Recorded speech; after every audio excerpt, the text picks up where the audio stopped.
Hello, everyone. Hope you're well. Welcome to another episode of Lions Den Sport. Very pleased to be joined by Michael, the Problem McKinson. Michael, it's been a minute. Yeah, I've just been resting up, recovering from my most latest fight, and now it feels good to be back, like being relevant again. Yeah, man, it's great to see you again, man. It's been a while. Obviously, we caught up a little bit earlier today, but how's things been? Obviously, it's been a month since your fight. It's been about 6-7 weeks. Has it really? Wow. Well, August the 6th, so maybe even a bit longer than that. Yeah. I've just been taking it easy, recovering. Like the fight didn't go as planned, but off of that, I had a few injuries to be able to recover from, and physio says we're okay to go again. So hopefully we can get some news. I'd like to be out again before the year's out, back with a win, and then looking for more big fights in 2023. That, in the ideal world, that's what we want. Yeah. I mean, looking at that fight, what I was saying to you before, me, my brother, we all, we stayed up for the big fights, and we stayed up for your fight just to see you. You're one of our own, right? Yeah. So it's amazing to see you go over there and compete. One thing that I noticed from straight away from getting into the ring, normally you see people when they get in that occasion. Was it 20,000 people there? There was a lot. I don't know how many that I didn't even ask, but it was a lot. It was a big stadium. There was a lot of people there. But what made it feel even bigger was I was in Texas fighting somebody from Texas. Yeah. When my ring walk came on, I couldn't hear it. It was like boos, like I couldn't hear above the boos. Yeah. Like I did like it. I liked being booed. I like that hostility and stuff. And it, like, I had a smile on my face in the whole ring walk, but I couldn't hear my music. Wow. It was that hostile. Like being out in Texas, the people of Texas, all the time I was there, were lovely. They treated me so well, except the ring walk, But yeah, that's what we prepared for. We knew it'd be like that. It made the occasion even bigger.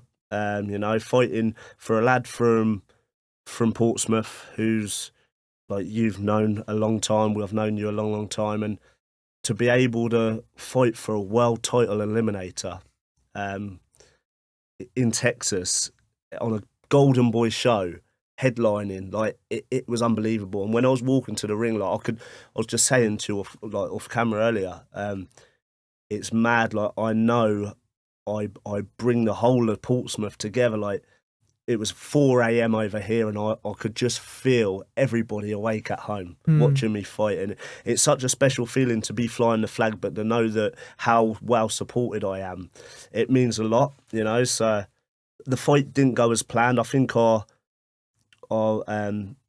went further than what people thought I would in the fight. Like there's a lot of people that thought I'd get knocked out in 2 rounds, But I fought for a world title eliminator against the most feared, if not the most feared, 147 fighter on the planet. Took him further than anyone else, and I think I made a lot of people proud of me doing it. So other than the result, I've received nothing but positivity, and I take nothing but positivity from the whole Texas trip. One thing that I was saying before was that stood out for me is you see people go into that environment and they get intimidated. Hostile crowd, you can't hear your music, everyone booing you in the crowd. But as you said, you look like you rose, you grew from that as a fighter. And I noticed that when you start, all of a sudden you got in the ring and you heard all the boos and your dad said something to you and you went, come on. Yeah, that's how it went. That's how you went. I thought, fucking, let's have it. You know what? That is like, I'm built different than most others. Like in my career, my rise, like my dad has sent me to Philadelphia to go train on my own in gyms where people like wanted a piece of me, like hostility. I've been in Bilbao, Spain, a couple of times sparring where no one spoke English on my own in hostile environments. Like that's how my dad's built me, to be in hostile environments. And obviously my mental strength has proven it's my strongest thing in my rise. What I've done early on in my career when I fought Ryan Martin, I was booed to the ring. Like I was abused to the ring. Remember that fight? Yeah. Yeah, in Swindon, like big outsider. Sam McNess, who else? Chris Conger. I wasn't booed to the ring because it was like lockdown, but everybody thought I would crumble in these occasions. Yeah. And like my mindset is a lot different than most others, and I think that's what gets me through, and that's what has taken me so far. You know, I don't think I would have been able to get these results over Ryan Martin, Chris Congo, McNess, all of these guys without a strong mental attitude. So when it came to the biggest fight of my life in Texas, I knew how it would go. I knew it would be hard, like there would be a lot of hostility. I knew I'd be booed coming to the ring, but I've had all of that before in my career already. You know, I've had it all, so I know how to deal with it. When the bell goes, the supporters don't help. You know, the supporters don't help, and you know, I thought I gave a very good account of myself. I won the first round. You know, and he caught you in the first round, didn't he? He caught me, but big rear hand. The commentators had me winning the first round, so Okay. I went out there and I stuck it on him a little bit. Really, people didn't expect me to do that. You know, like I remember 30 seconds or 20 seconds into round one, he tried turning me on the ropes, and I was on the ropes. I turned him straight back, and that is me mentally thinking, you know what, I'm not having him bully me this early on, no chance. Little things like that. So yeah, I won the first round, the commentary said, but the plan in the fight was get through the first six, and then the last six, he's never been past 8 rounds. That's when mentally I can come on top and I can finish strong. That was the whole plan. Now the first 6 came, I was probably 5-1 down, and then I think I had a good round 7. And then round 8, I was having a good round 8. So the plan was kind of coming into place. And then he's such a big guy at the weight, and he's such a strong champion. He hit me, and it wasn't a body shot. He hit me, and it was on my hip. And my leg basically gave in on me. So like, I couldn't put no weight on my leg, and I couldn't throw, because everything comes off of the hips and stuff. So I couldn't throw my right hand. So that was round 8. And then I kind of survived round 8 with a hip injury. I went back to the corner, and my dad was prepared to pull me out there and then. But you like rewind a minute before that happened. There was no way I was in trouble or anything like that. It was going points. Everything was like falling into place, like, or if I was to lose on points, but it was going points. And I said to my dad, "Don't pull me out. Just like I can get through this fight." He wasn't hurting me. He hasn't hurt me with a headshot. He hasn't knocked the wind out of me and stuff like this. It's just unfortunate I've injured. So let me get through the fight, Dad. So he was like, okay.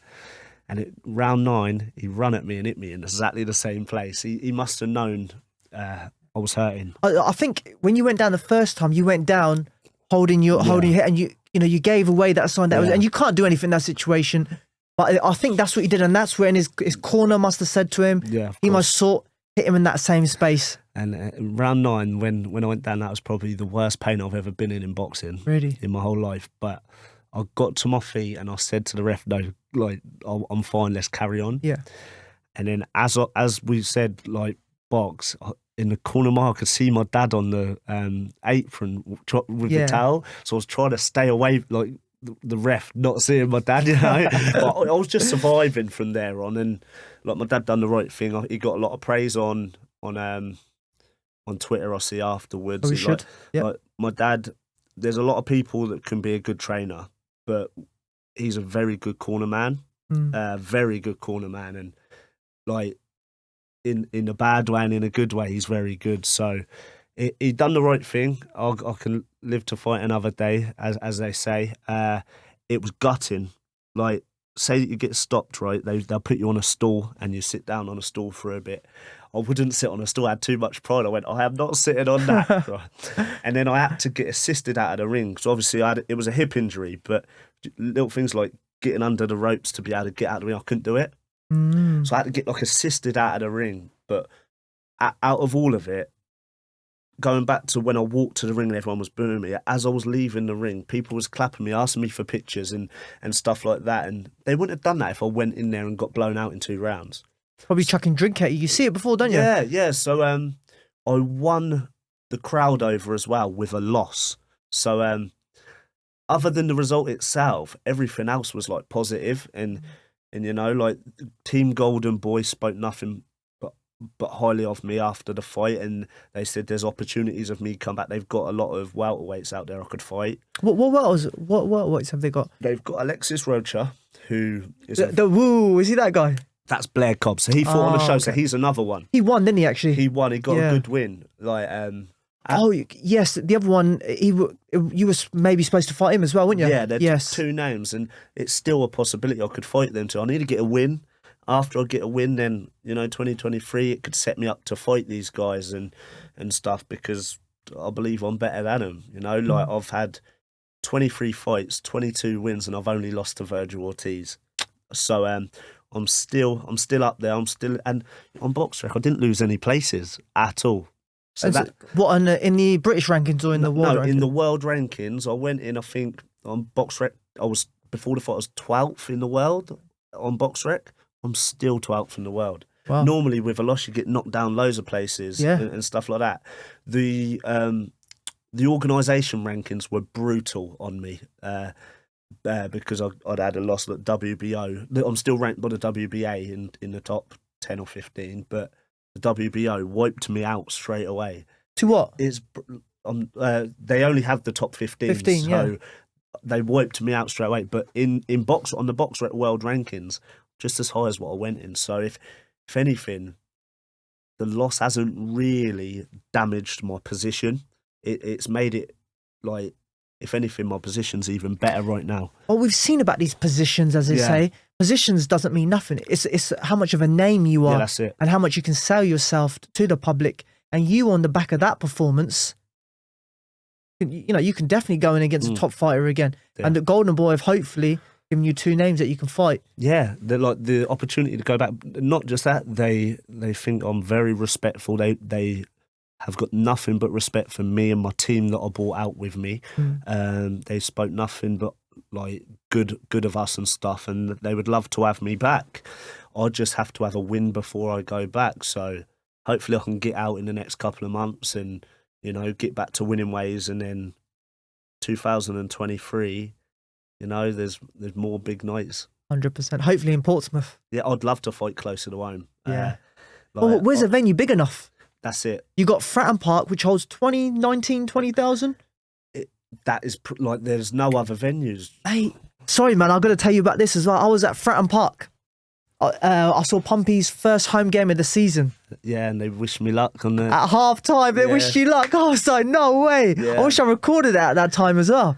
It's mad that my city get behind me, the club get behind me. I was down at Fratton Park last week as well. Like I watched them play last week, but it's such a proud feeling that I've got the city behind me, because it hasn't always been this way. I'm not the most exciting excited fighter for the casuals, but everybody supports me. You know, so yeah, it's crazy. And like, I was out in Texas and people was messaging me like they've wished you luck and all stuff like this. So hopefully the dream's still alive of fighting there, you know. But like, I'm so well respected in America.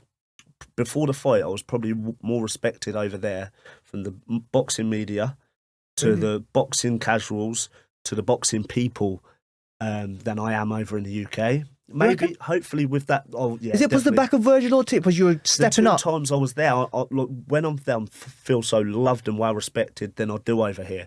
It may change now after what the performance, what I've shown this year. It may change, and I may start getting respected more over here now. But, you know, I've been to America twice this year.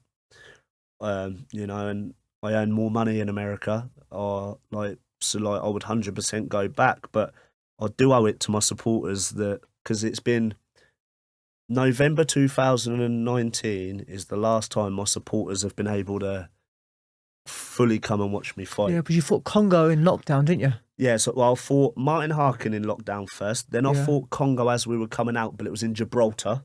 Yes, that was it, yeah. It was in Gibraltar. Then I fought in Eddie Hearn's back garden, which it was only 300 tickets released, and there was like £750.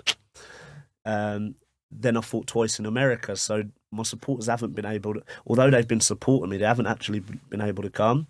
I got 60-something flew out to LA when I fought in LA, which never used to sell that many in Portsmouth when I first turned pro. Like, it's crazy how times have changed. But yeah, I'd like to fight closer to home for my supporters.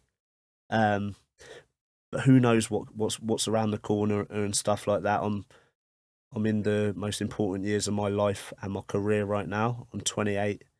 It's time to,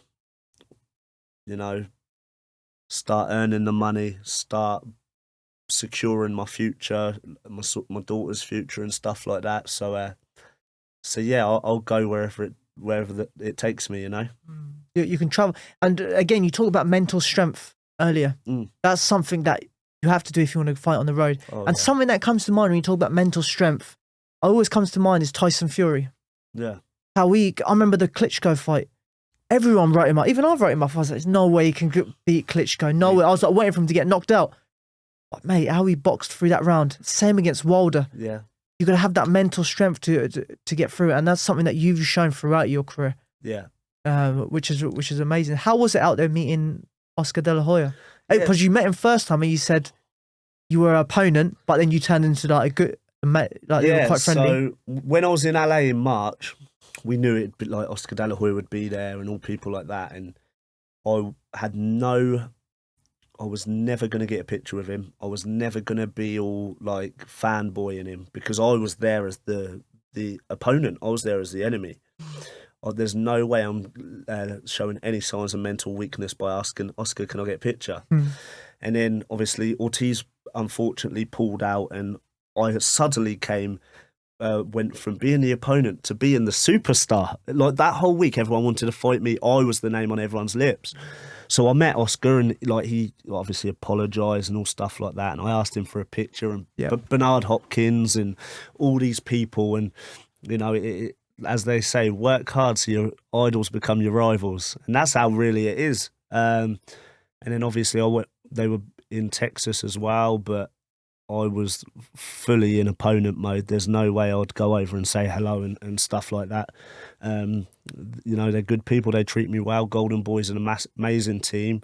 It's not just them guys. There's a strong team that really run Golden Boy, and they've done nothing but look after me this year. But like I said, like in Texas, I was there with Terence Crawford.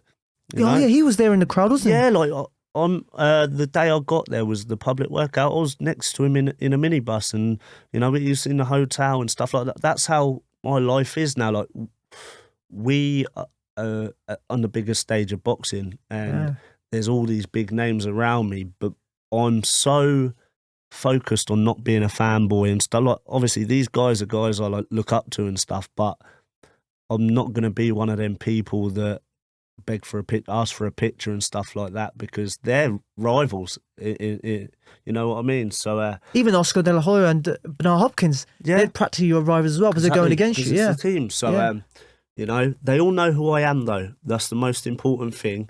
Michael McKinson's right there now. The whole world knows who Michael McKinson is, knows what I'm about, and it feels good. That the whole world now knows about this small city on the south coast of England called Portsmouth. The whole world knows, and they know because of me. In the boxing world, know because of me.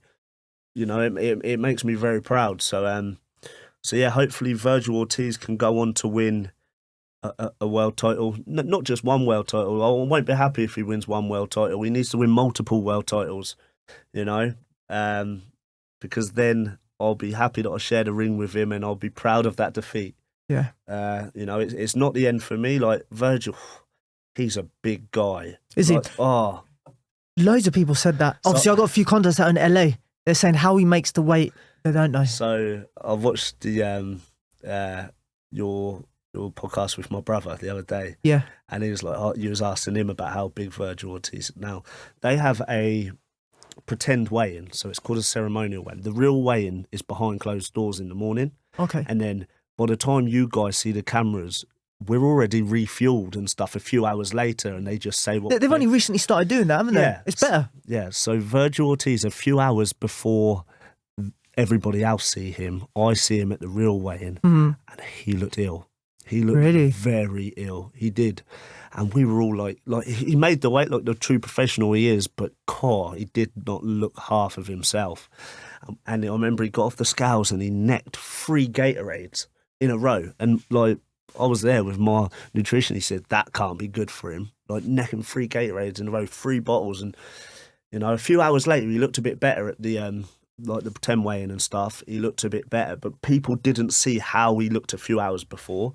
So in the like judging through that, we thought, wow, he's gonna struggle tomorrow night. And then obviously he looked better a few hours later, and then the next day he looked absolutely huge. It's crazy how people do that, don't it? How do you reckon they do that? Like, I'm a big welterweight. Physically, I'm a big welterweight and stuff like that. And I know my brother would beg to differ. But did you see that? He says he's taller than you. He's huge. He's a freak. But like people say, I'm a big welterweight. I'm physically very big. But I was tiny compared to Vergil. Like, I don't know how. Like, that was the heaviest I rehydrated to. So I weighed in at 146 at the weigh-in, 146 and a half the morning before. Then just over 24 hours before, when I was going to the venue, I was 161 pound. Wow. So that was the most I'd rehydrated food before. We was trying to rehydrate a bit heavier anyway, because we knew Vergil would be heavy and stuff. But so like, I'm not a small welterweight. The next day, the morning after the fight, I was back down in weight because I must have lost so much in the fight. But yeah. What was your weight on when you had the fight? When you weighed in? I weighed in just as I left the hotel to go to the venue. I was 161 pounds. Yeah, and the next day when you weighed yourself? I was 157 or 8. Oh, okay. 158, so I'd lost a little bit. I guess through the sweat and the whole, Yeah, but so naturally I'm about that. So when people think, like when I make weight, I'm down fairly early. Yeah. Because I like to do it as professional as possible. I'm down fairly early.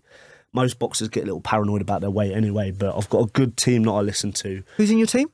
So I've got my nutritionist is Greg Allison. He's been my nutritionist for a good few years now. We tried bringing other people on the team. It didn't work out, but Greg is a very important member of the team. So obviously having him out in Texas was great. Like, people forget, I've been making welterweight since 2 years before I turned pro. Yeah, so 10 years. Yeah, but is there a difference between what's the welterweight 66.7 in the pros? Yeah. And in the amateurs, when you did do it, what was it then? 69, is it? No, I did it when it was still 67. Okay. 69 wasn't about at my sort of when I was doing it. Okay. So I've always done like 67 from 18 years old, 17, 18.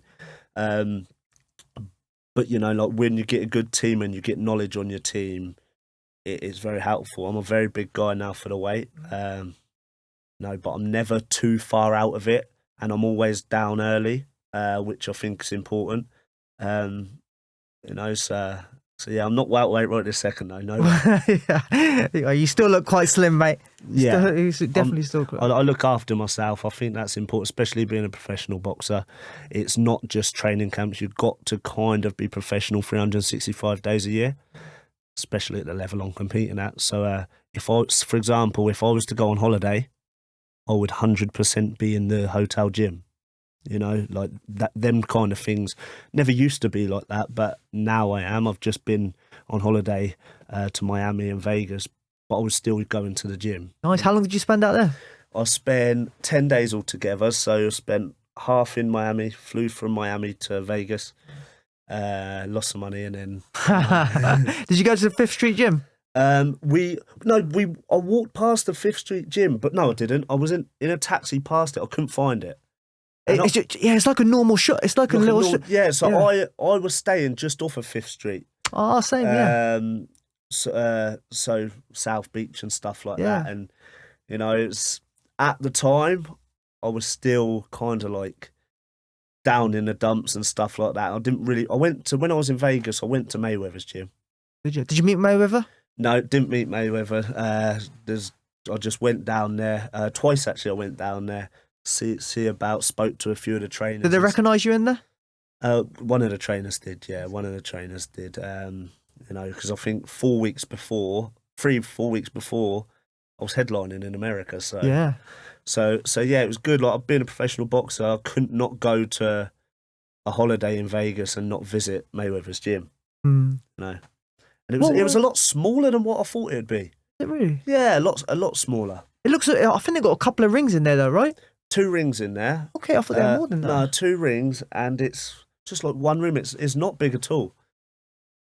Okay, I just want to go back to the fight just for 1 second, because something that I remember just now that come to my mind is after the fight had happened, Yeah, you had gone back to your changing room, he had gone back to your changing room, and I've seen videos of you visiting Vergil Ortiz's changing room, and I found that really respectful between both of you. He comes across like a really nice guy, yeah. and then the way you both spoke to each other was really respectful. How was that interaction between you two after the fight? And you still keep in contact? Yeah, so I went back to the changing rooms, had a shower, had a little bit of a cry as you do, and as I was coming out of the shower, like they said, do you want to go and do the post-fight press conference? You don't have to. They're not expecting you to, but the offer's there. And I thought I could sit here and cry in the change rooms, or I can go and like speak to the people. And they respected me so much for going out and speaking to them. And did you speak to the people? I didn't see that one. yeah, so it's on YouTube, the post-fight press conference. Okay, I'm looking a bit battered and bruised. And, okay. So have a little watch, and like I didn't have to do it, but the fact I did, they respected me so much. They spoke so well of me, and then as that was finishing, they said Vergil wants to swap T-shirts and he wants you to go to the check. So I went, waddled to his changing room and spoke to him. He said on the toughest challenge he's had. Remember saying that? You know, and he's such a, him and his team are nothing but class. You know, so yeah, like it is what it is. Like I didn't get the win, but I won. Your stature grew from it. Oh yeah, 100%. And went to his changing rooms, and we were in there for like 10 minutes, really, like speaking and that. And he wanted a signed glove, and we exchanged signed gloves, exchanged team T-shirts and stuff, and like nothing but respect to him and his team. Like they're great people. Have you been in contact with him since the fight? I've got him on Instagram, and you know, he put a nice piece up when the Queen died, like showing respect to us and that. Wow. So I wrote on his picture, and he's liked a few of my pictures, and that's how the sport works. Like boxers get stereotyped, but they're probably the nicest people in the world. Yeah, man. The nicest people I've met in the world is through boxers. That's why we stay in the game for so long, is because of the contacts that you meet, the people that you meet.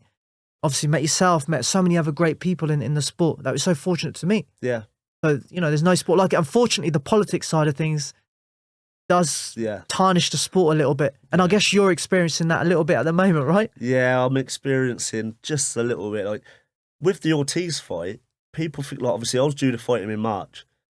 Then I was said it'll definitely happen just later down the line. Now, before I accepted the second fight, he were in talks to fight David Avanesian. Oh, really? I was being frozen out of the whole deal. And they just couldn't meet a deal between Team Ortiz and Team Avanesian. So I went on Twitter and said, just send me the original contract and I'll be there. That's exactly how I got the second fight. You said send me through Twitter? Through Twitter, because I see on Twitter, when he was trying to get the fight with Avanesian, all of the Americans were like, that's not fair. You've got to give Michael McKinson the shot again. And he was going a different route. So I went on to, when there was rumours of it breaking down the negotiations, I got on Twitter and I literally said, send me the original contract and I'll be there. I'm easy to negotiate with. There's a lot of like egos in boxing and stuff like that, but I was easy to negotiate with. I literally, as soon as I got the contract, I signed it, sent it straight back, and that's how I got the second fight with Ortiz. Oh. Why do you need a manager for, eh? Exactly. You negotiate that deal yourself. Exactly. But, you know, I already signed a contract 6 months before, and it just didn't, like, go ahead. So was it no one you can contact, and was it no one you can call that you made any contacts out and say, listen, I want to take this fight, same contract, just do it? I left LA with promises. That's all.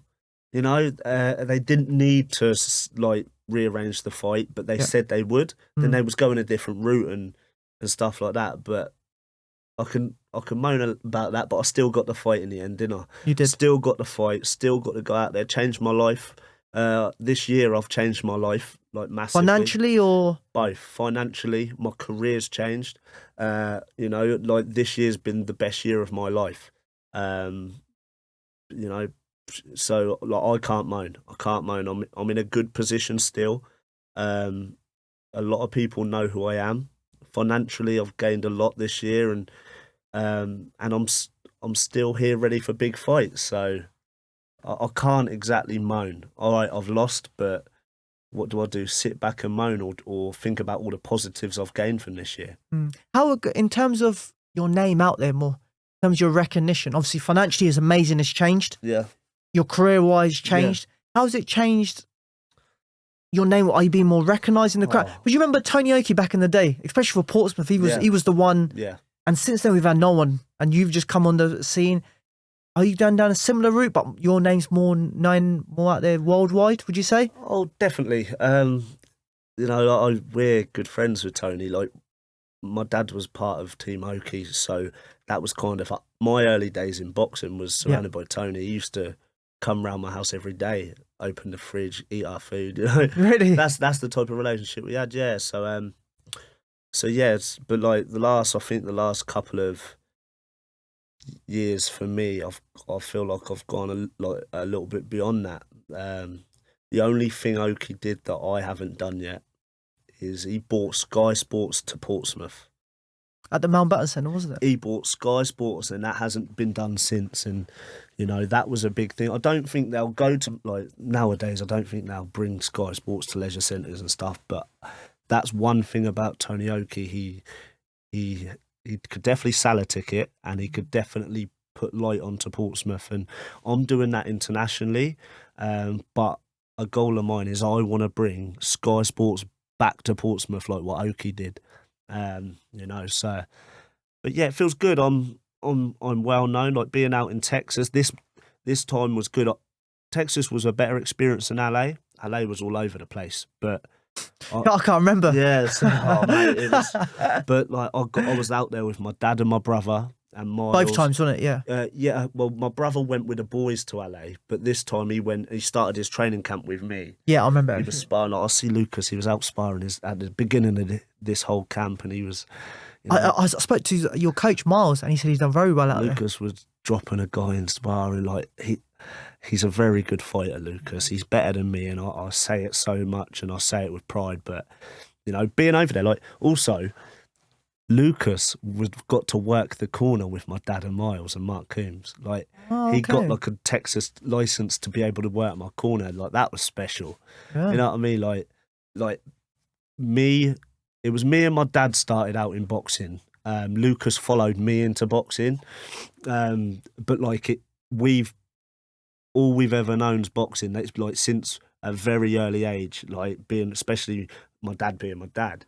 So to be able to be that, like Lucas to be there, okay, but he was in my corner with my dad on the biggest fight a Portsmouth fight has ever had, you know, so it was a special time. I was going to say, what did it mean to you having your dad, having your brother in the corner? How did that make you, like, for me, whenever my dad was in my corner, it made me so proud. Yeah. So I can only imagine you going to Texas and having your brother and your dad in your corner. How was it for you? It was, it was surreal. It was unbelievable. Like, I never thought Lucas would be working my corner. And like when the fight was stopped, you could see it. Lucas nearly jumps in the ring before the actual fight was stopped. He had to get pulled back. You know, it was he nearly. I think I would have got a fine or something if he was to like jump in. Yeah, like, you told him to pay. Yeah, but it was no, it's good because it's not just my dream. Like it's all three of our dreams. Like when one loses, we all lose, and when one wins, we all win. You know what I mean? So, it was very good. Like it's all about Lucas now. Like I don't know when this will go out, but he's fighting in a couple of days. Yeah. So it's all on him. We both turned pro in similar times. I think I was 6 months before him, but he's had to watch me, his big brother, go on to have my success, and he's had such bad luck. Yeah, did you see what we spoke? So we spoke on the podcast. We spoke about him with his Archie shot. Yeah, that would have been a cracking fight. Yeah, cracking fight, and how Obviously, he got injured when he did, and that fight got pulled. But that would have been a good fight. That could have set him off in his career. Yeah. And he talks about taking his fight in Belarus. Yeah. And then over in So Sheffield. I didn't go to Belarus because it was still kind of like lockdown COVID. times. Yeah. And I was away sparring in Essex, and I was in a hotel room, and I got like my tablet up, and I managed to tune in to watch him. And the British commentators, it was Barry Jones was commentating. Was he really? And someone else, yeah, like for the Britain, and everyone had Lucas win the fight. Over in Belarus? Yeah, the Belarus okay. one. Everyone, because I was watching it, everyone had Lucas win the fight, and obviously being Cold Wars, and it was loads of controversy and stuff, and he didn't get it. And I was sat in a hotel room and I cried. Like my little brother losing his own in them circumstances, it was terrible. And then obviously took the opportunity at lightweight for the English title, and he was half the man he is. Yeah, like, because the weight drain was quite hard, wasn't it? Yeah, I cried that night as well. He don't cry when I lose. But no, like he's had just a poor luck. This time, like he's unbelievable. He's always unbelievable, but he's really taken things to the next level. And you know, he's fighting for the English title. I don't know if this will be out by then, but Next Tuesday. Next Tuesday. So he would be English champion by the time this. You see, heard it here. Be English champion by the time this goes out, and he deserves his opportunity now. So like. That's why I'm saying I was had a joke. I'm just a has-been at the minute. Lucas is the superstar right now. Lucas is a star. You know, so hopefully can bring this English title back to Portsmouth. He's headlining the TM14 promotion show, isn't he, as well? Yeah, he's headlining, and so he should, like, in the gym, Lucas is the better brother in the gym. Like 100%. I've had good luck and good opportunities, and obviously I work very hard and stuff like that. But it's just a matter of time before he gets his just deserves, and I think we're nearly there. Well, he's fighting for the vacant title against Boy Jones Jr. Yeah, he was another good prospect. Yeah, he's had a few losses recently, hasn't he? So yeah, and he's massive, wasn't he? He's 5. Yeah, he's lost 5. Oh, is he 5? Okay. Yeah, he started off at super featherweight at 6 foot. He's the same age as Lucas, and don't forget Lucas turned pro at featherweight. So, so them two they've kind of been on a collision course. Boy Jones was the one that turned pro. He was with TV platform straight away. So it's like kind of Lucas always wanted to fight this guy. He might not realise, but Lucas always wanted to fight this guy, and like now they finally get to fight. You know. Have you seen Boy Jones Jr. fight before? Yeah. I've seen him fight, especially early on in his career when he was like with the TV platform and all stuff like that, you know.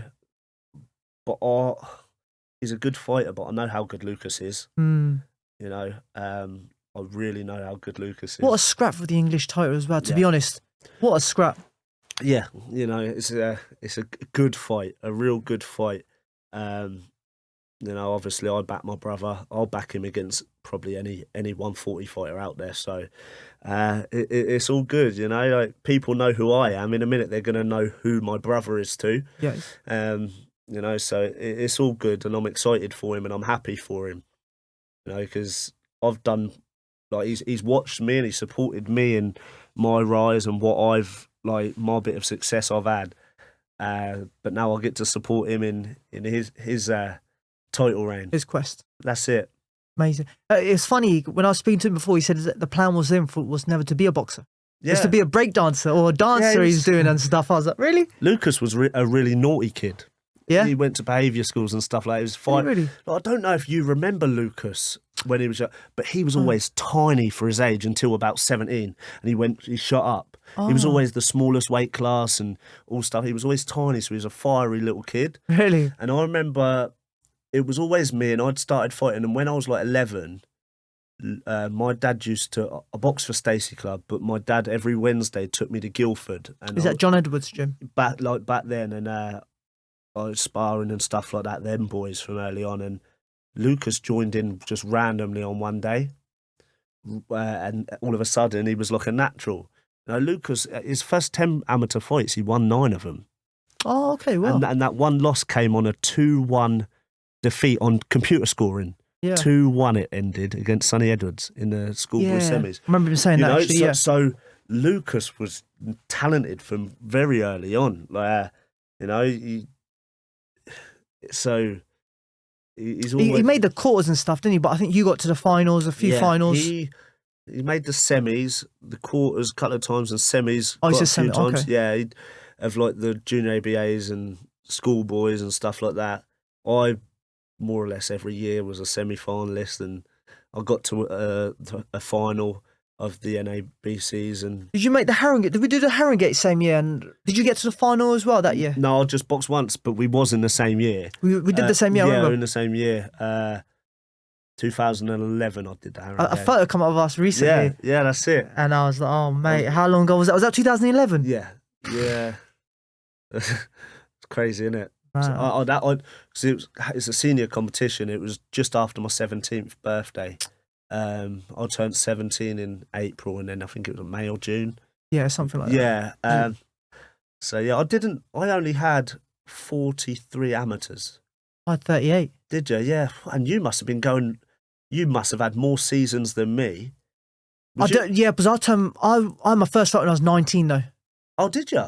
First fight 19 so you was and just last fight training 27. for a long time. No. First, literally, I started university, and then the coach. Remember Wayne Gardner? Remember Wayne? Yeah. Did you box there before HOP? I boxed there. I had one fight there. You old, man. There's 6 years between us. Oh, it makes sense then. Yeah, okay. 6 years between us. So, yeah, that's why when I went to Heart of Portsmouth, you and Robbie used to beat me up the first few weeks. I used to go and black nose. So it was me, you, and Robbie were sparring partners because we was all similar weight. Yeah, and we were the most experienced there. Yeah, so that would have been when I was 16-ish. 16, 17. And then 18, I think. I was there from 16 to 17 and a half. That sort of, and then I turned 18 is near enough like when I went to try and go pro and stuff. So even then you were a problem. Yeah, I've never been able to punch though. I have to. No, we had some good times. I boxed, so I had 43, and then I had 7 in the white collar. Did you get down that route? I had 7, but there's 5 of the 7 I boxed, or 4 of the 7 I boxed, ended up being pros or were pros. Oh, so I wasn't match made like I was a white collar fighter. I see that white collar side of things. Like you were quite experienced. You said you have 45 fights. You've been in boxing your whole life. Did you ever fight against someone where you were way overmatched for them? I made sure I didn't want to. So like the guys that I boxed in the unlicensed circuit was Jamani Camaro. He ended up being Southern Area champion as a pro. Dean Dodge, he's a pro. Yeah. A guy called Nathan Russo, he turned pro. So like most of them were like good level people. I did it because you do see it, don't you? You go to like one of them shows where you see them shows. It's like dodgy matching and all stuff like that. Yeah. But I was just turned 18. I was a baby. I couldn't punch anyway. So it was all fair for me. But I think it was less than a year I did that. I had 717 and then ended up turning pro just before my 20th. I turned fresh-faced pro then. Yeah. I remember you then turning pro. Yeah, just before my 20th, and then I didn't end up having my first pro fight until I was already 20 and stuff. But me and Lucas turned pro in the same year, but Lucas was more ready than I was. He fiery character. So the fact like with Lucas, I've never like been like, especially when I was 18 or 20, I wasn't a puncher or anything, but Lucas has always had spite. Yeah. So when he first turned pro, people say, oh, he's too young and all stuff like that. He might have looked too young, but he wasn't too young, because I've seen Lucas from 16, 17 being spiteful to actual professional boxers. Did you remember that one spar I had with Daniel Jim? Oh, you've sparred him? I sparred him once. Oh. So basically, I'll tell you what happened. He'll tell you. Eric, I come with Eric. You had a spar that day, but I think you have an arrest day that day. But yeah, you did a few rounds. Eric? No, you did spar Eric a couple of rounds. So Eric was down for sparring. I hadn't boxed for I said I'm done, 7-8 months. And your dad went, do you want to spar? do it. And I thought I was going to spar you. Right. Because I've sparred you. Was I no there? problem. You were there. And then I sparred your brother. And I caught him with a shot, and all of a sudden he turned it. I was like, mate, I ain't got the energy to go through with this guy. He's spiteful. I said, but from young. So like when he first turned pro, there was a few people. It was like, he's too young to be a professional. It's babyface as well, isn't he? Yeah, so he was 18, but looked about 15. Yeah. But he had that spite that we all see in the gym. So he was more ready to turn pro, more ready than I was to turn pro. So he was like a natural from early on. It's just obviously it's a big skill. I don't want to say it's a big skill, but that's something that people say I lacked, was that spite. Yeah, you me need too. You had spite when you were sparring. When I was young, when I made the transition to be a professional, I was sparring pros for a few years before, obviously in the pro gym, but I wasn't sparring them with spite. I was sparring them being awkward, like making them miss. That's how I transitioned from being. I had to spar men that were like heavier than me, like actual men. And I was physically not as strong. So that's how I developed the awkwardness, slickness, So that's how I transitioned. I've always had that spite. I've always been like quite a horrible child anyway. But like when I made the transition to be a pro, it wasn't ever the spite thing. It was being awkward and being skillful. And that's how the problem developed. Yeah, man. Something's just come to mind, actually. I'm going to say it. We're on camera. I have to say it. Do you remember when you said to me, who was the first person that gave you a black eye? Do you remember that? Right. You. So that was in... And you said when you write your book, you're going to include that in your book. Okay, yeah. I'm very rare get... I know, I've never seen it, yeah. Ortiz did, actually. He went one further than you, I think. Oh, yeah, definitely. But yeah, like, we spent a lot of sparring sessions, sparring each other back in the day, didn't we? And that was good. It was good. You gave me enough bloody noses and stuff like that? I don't really ever remember. It was a long time ago, wasn't it? Giving you a bloody nose. Yeah, but the thing is with me, pictures you want to dig out? No, definitely not. But the thing is, I was like you. I never, like you remember me. I never used to get hit that much. Yeah. And then when I used to get hit, you remember it. Right. So you were the one. Robbie never did it, but you were definitely the one. I'll take that one. Yeah, you definitely were the one. But what's your goals for the future anyway, man? Now we've got onto that stage. Yeah. You've had an amazing occasion. You're on the high. You're starting to go down in the high now, right? Yeah. What's next for you? But we want to see you back out there, man. With boxing, I've had such a relevant year. And with boxing, it's crazy because you have your fight, then no one really cares about you for a bit until you get another fight. You know what I mean? I've only done like this is probably my third media thing I've done since the fight. I'm not relevant. Well, I appreciate that. But it's I've had a good year of relevance. But for me, next I've recovered. I'm healthy again now.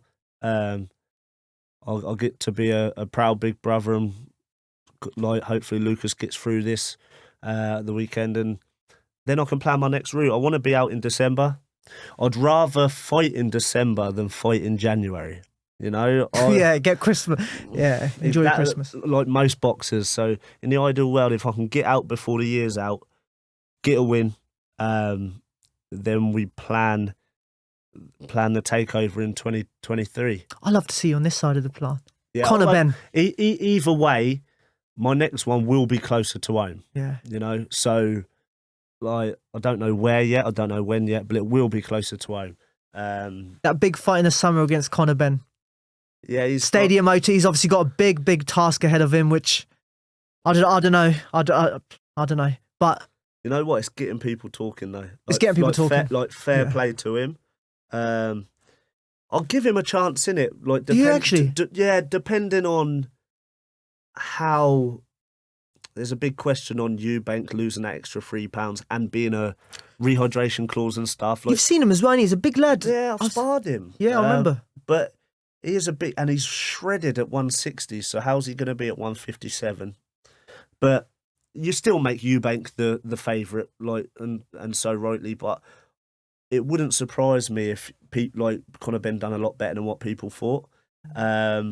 And that's me saying it, and I can't stand anyone mentioning Conor Ben. So I had to say it because so for me to say it and give him props, and it's a big thing. So and I like the underdog anyway, take the rivalness out of this, like me and Conor. Everyone says they want me to fight Conor and stuff. Take that away from it. I'm a boxing fan. And and I always root for the underdog anyway. Okay. And this is billed as being he's a lot smaller. He's the underdog, so I'm rooting for him. Do I think he's going to pull it off? That's the question. But I am rooting for him. You are rooting for him. Yeah. Nice. And for you yourself, what route would you like to go down? Would you want to go back down to British, European, world, the traditional sort of route? It sounds. Or would you go your own sort of route that you've been going? It sounds a little bit big-headed, especially coming off a loss. But I'm way too good for British level.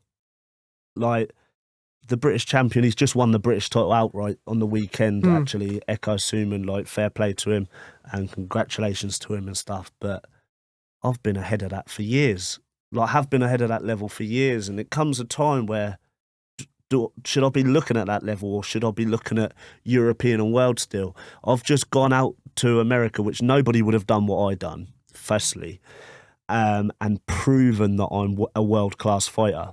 Like, I didn't look out of place until the stoppage. I didn't look out of place. So I'm a world-class fighter now. I'm not a domestic level fighter. I'm a world-class fighter. So if I have to have a comeback fight before one of these big fights again, so be it. But I'm not going to be looking at that domestic scene.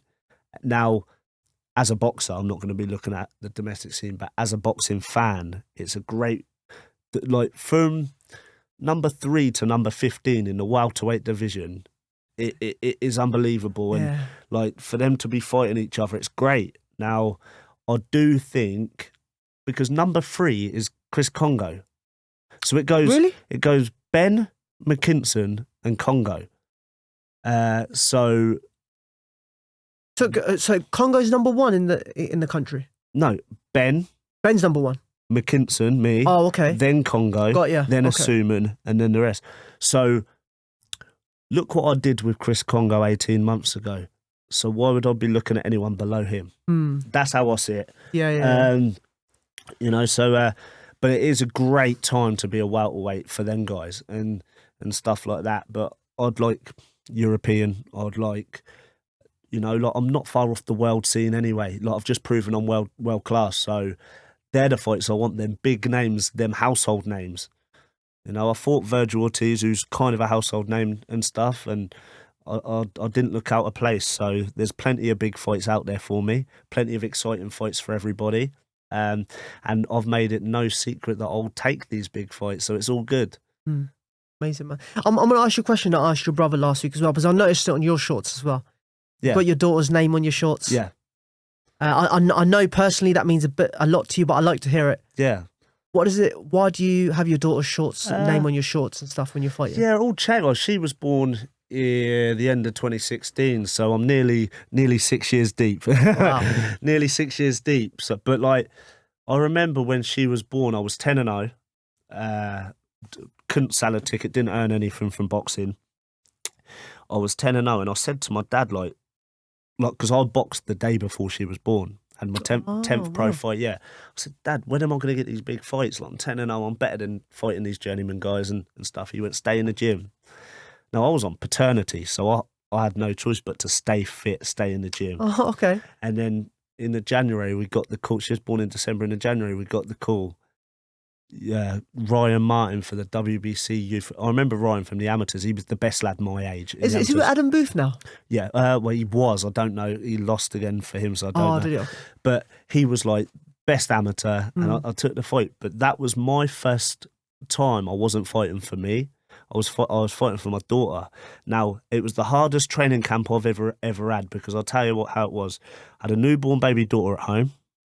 I was in my first proper training camp for a fight. It was like 14 weeks from January to April. It was ages. And I was still working full time. So I was waking up when it was dark, going to the gym, sparring the likes of Eric and people like that. Going for a full day at work, 9 to 5. Then before I get home, I was going to the gym again, getting my stuff done, where it be the boxing training, the road work, and then getting home again when it was dark, missing the first 4 months of my daughter's life, really. Seeing her on the weekends, seeing her when she's asleep, but missed the first part. And mentally, that was tough, like a tough training camp. It was long, I was tired. And, you know, I remember there was one day I'd finished an hard spar or something like that. And I went home and cried. I've been saying I cry a lot. I know. But there's a theme going on here, mate. But mentally, that was tough. My first 2 title fights, I was working a 9 to 5. It just made things so hard. But, you know, I was fighting. I wasn't just fighting for myself, and everything else. The mindset changed. You know, so I'm very proud that I'm doing good things, and I'm a positive role model in my daughter's life, somebody that she can look up to and stuff like that. That is important for me. And, you know, like I remember when I beat Chris Congo, so this is going back a little bit now.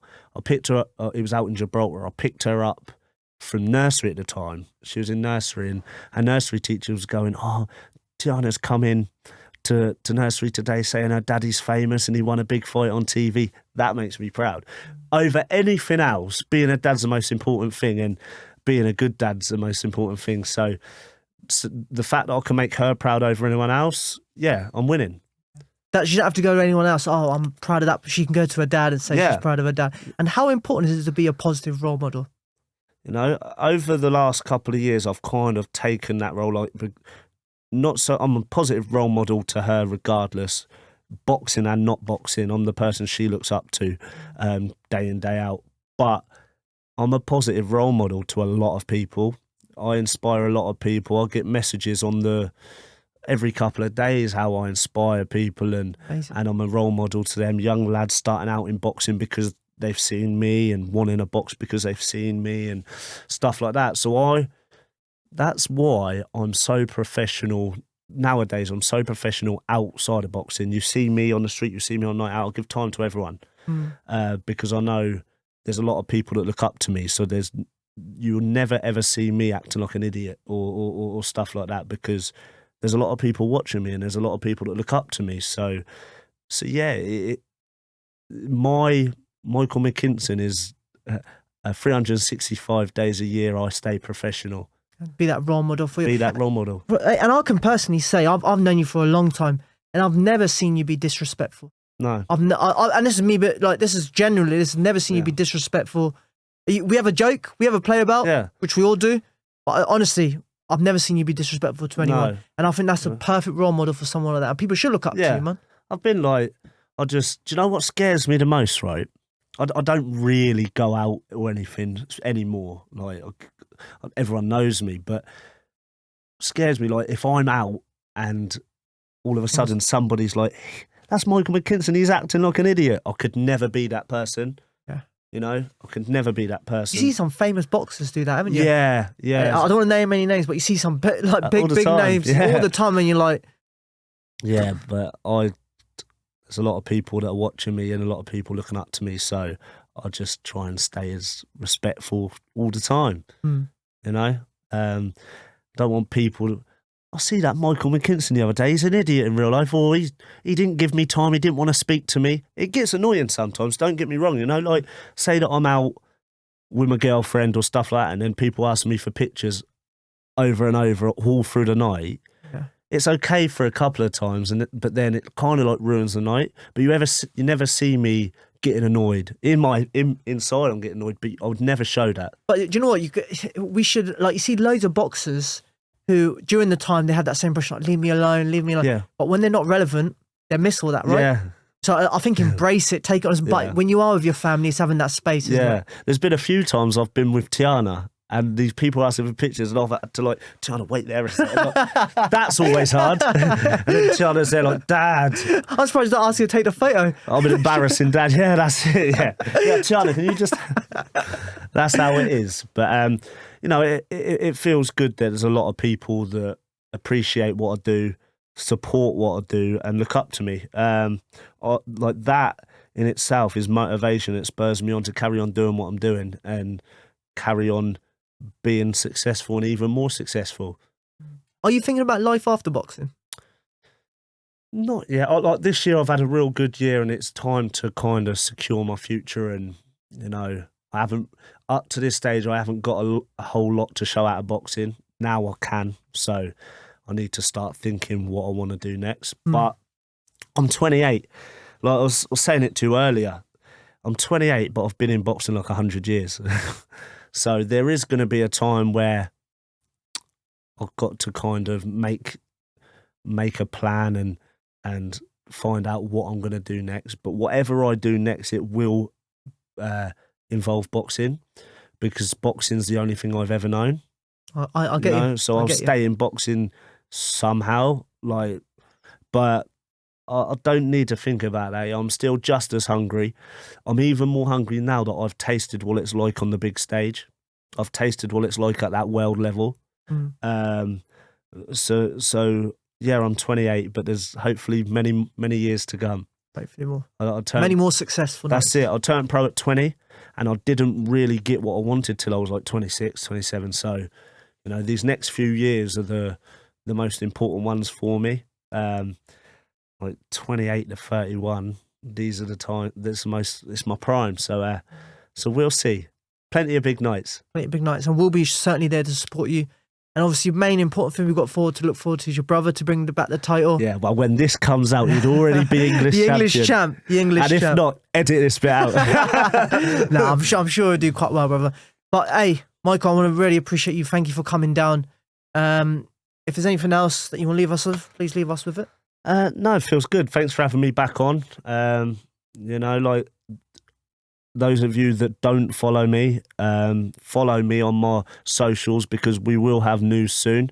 I haven't been relevant for the last 6 weeks, but I feel like a fight date's getting closer. Hopefully I'll be out before the end of the year. If I've sounded a little bit like croaky on this thing, I was under the weather last week. I was tempted to wear my face mask now, to be honest. No, I feel better. It's just I've had like a tickly cough ever since, but I've been trying to keep it in this whole Is that time. why you've done well? To be honest, you've done really Michael, Nice thank you very much, brother. We'll catch up soon again, yeah? All the best, sure. man.